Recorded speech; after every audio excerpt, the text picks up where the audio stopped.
వీక్షకులకి నమస్కారం. ఊగ్లోకి స్వాగతం. విజయవాడ మహానగరం రాత్రి అందాలు, ట్రాఫిక్ కష్టాలు. ఇప్పటికే టైటిల్ చూశారు కాబట్టి మీకు అర్థమైపోతుంది. విజయవాడ మహానగరం యొక్క అందాలు రాత్రిపూట ఈ విధంగా ఉన్నాయి. తిరుపతి నుండి నేషనల్ హైవే నెంబర్ 16లో వస్తూ విజయవాడలో నగరం గుండా వెళుతున్నప్పుడు తీసిన వీడియో ఇది. ఆంధ్రప్రదేశ్లో రెండవ అతిపెద్ద నగరమైన విజయవాడ బెజవాడగా గతంలో బాగా ఎక్కువగా పిలువబడే ఈ విజయవాడ నగరం మన రాష్ట్రంలో రెండవ అతిపెద్ద నగరం. సుమారుగా నగరం యొక్క జనాభా 10 లక్షలు పైగా. దేశంలో 42వ అతిపెద్ద పట్టణంగా చెప్పబడుతోంది. అలాగే మహానగరం యొక్క జనాభా 14 లక్షలు 15 లక్షల పైనే. అంతేకాకుండా ఇంకా నగర పరిధి విస్తృతం అయిపోతుంది. మరి ఈ రాత్రిపూట ఈ విజయవాడ మహానగరం యొక్క అందచందాలు ఈ విధంగా ఉన్నాయి. ఎంతో మనోహరంగా, దేదీప్యమానంగా ఈ విద్యుత్ కాంతుల వెలుగుల్లో విజయవాడ నగరం మెరిసిపోతుంది. చూడటానికి రెండు కళ్ళు చాలనంత అందంగా ఉంది. మరి ఈ విజయవాడ మున్సిపాలిటీగా 1888 ఆ ప్రాంతాల్లో బ్రిటిష్ వారి టైంలోనే ఏర్పాటై ఉంటే 1981కి నగరపాలక సంస్థగా మారింది. అప్పటి నుంచి కూడా నగరం అభివృద్ధి చెందుతోంది. కాకపోతే విజయవాడ అంటే వేసవి వేడి మంటలు, ట్రాఫిక్ కష్టాలు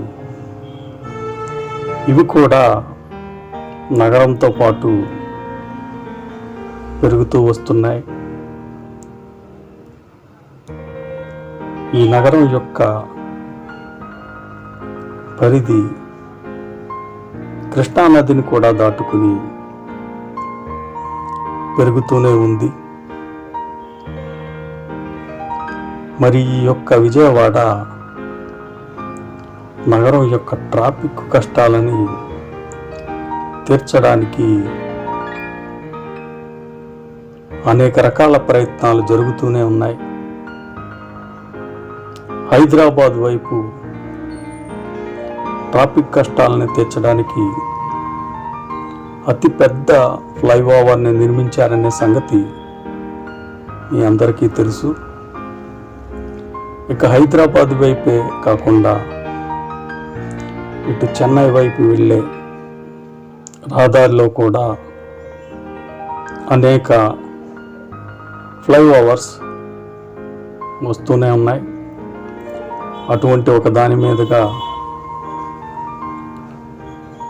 మనం ప్రస్తుతం వెళుతున్నాం. ఇలాగ ఎన్ని ఫ్లైఓవర్స్ నిర్మించినా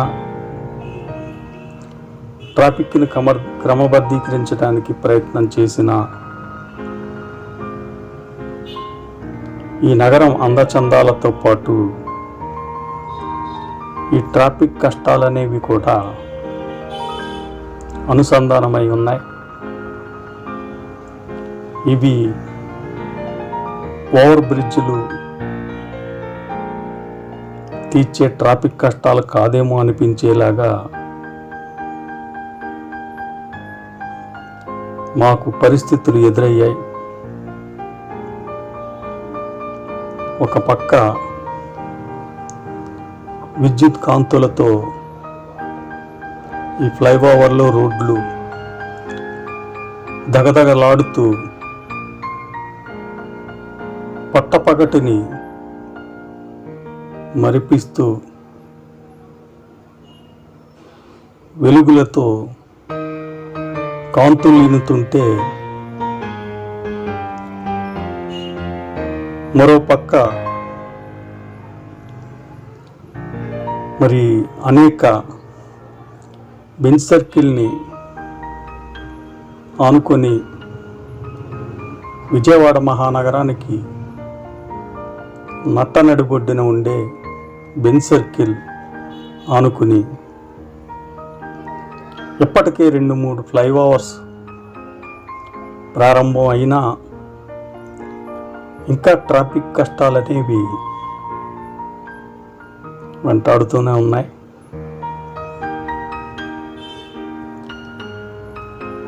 మరి ఈ నగరానికి ఒక పెద్ద రింగ్ రోడ్ రావాల్సిన అవసరం ఉంది. ఇప్పటికే నగరం ఉత్తరం వైపుగా ఆ గన్నవరం ఏరియా నుండి ఉత్తర దిశగా కొండపల్లి వైపునకు ఒక పెద్ద రింగ్ రోడ్డు నిర్మాణం అయితే జరుగుతున్నట్టుగా ఉంది.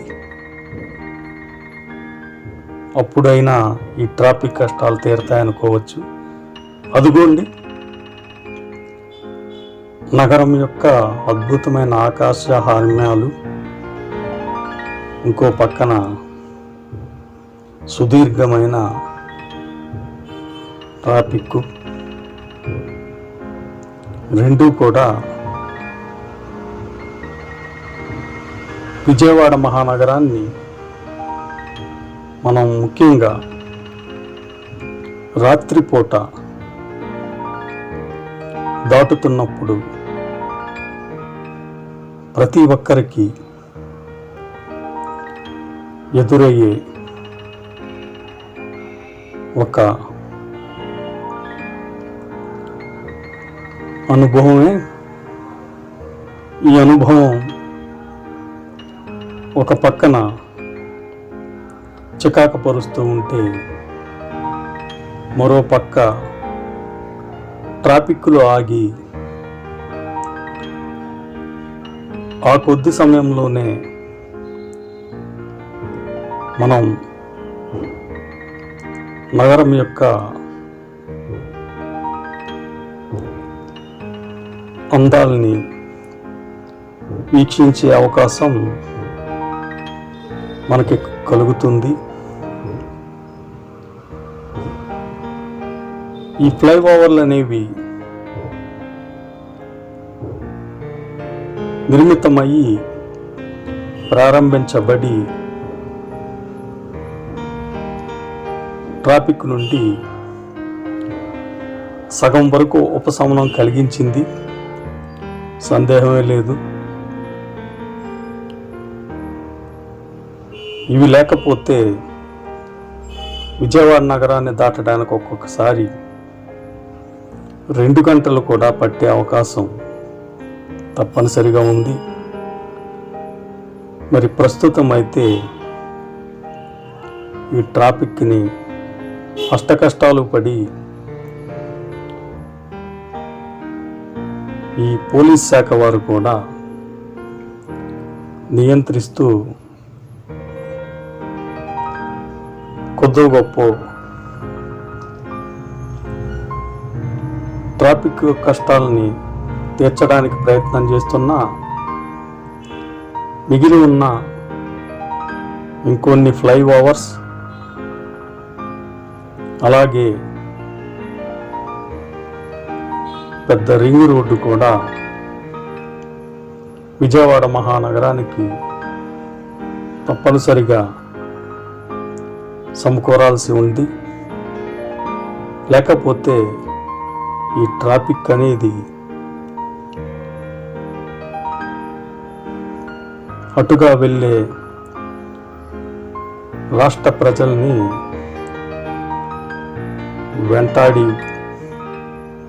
వేటాడుతుంది. అడుగడుగున ఆగుతూ సుదీర్ఘమైన ప్రయాణం చేయాల్సిన పరిస్థితులు. ఇదిగో ట్రాఫిక్ క్లియర్ అయింది అని వాహనం ఒక్క ఉదుటన పరిగి పెడితే ఎంతలోనే మరొక సెంటర్లో మన కోసం ట్రాఫిక్ ఎదురు చూస్తూ ఉంటుంది. మనల్ని ఆగమ్మ ఆగంటూ అక్కడే ఆపేస్తుంది. దాన్ని తప్పించుకుని వెళ్ళటానికి మనం చాలా ఆపసోపాలు పడాల్సిన పరిస్థితి ఉంటుంది.